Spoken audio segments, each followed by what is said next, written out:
Letter from Tony Denton and Janet Brown about the panel they made for Robert Glassett. Robert lived around Glastonbury for a number of years, at first living in a bender constructed of sticks and canvas on one of the droves. When I first met him in 1990, he was living in a flat in Glastonbury. He had suffered from diabetes from the age of 8. His management of his diabetes left a lot to be desired and led him to lose the sight in his left eye, as well as to eventually suffer from renal failure. The bruise over his left eye symbolizes the loss of sight that occurred and the fact that he missed very little despite this difficulty. The background material for the quilt, as well as the other pieces on the panel, were all found in his flat after his death. At that time, Janet and I hung on too much of the smaller bits that had belonged to him.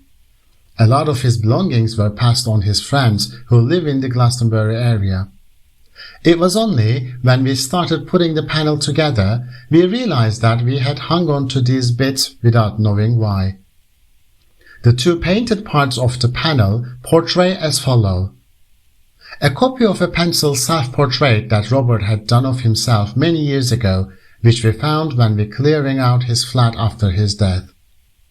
The pencil sketch has been done in acrylics on a linen background that has been sized to make the linen less absorbent. The longer picture is a panoramic view of the area around Glastonbury. Starting from the left is an area known as Tin Bridge. Beyond which is an area of the levels that Robert had lived. The view then pans around to include Glastonbury Tor and Ryle Hill and then on towards Street. Of the two porches attached to the panel, larger of the two porches contains a set of runes. This was one of the several sets of runes that had belonged to Robert. The smaller of the two porches contains a quantity of crystals that Robert always carried around with him.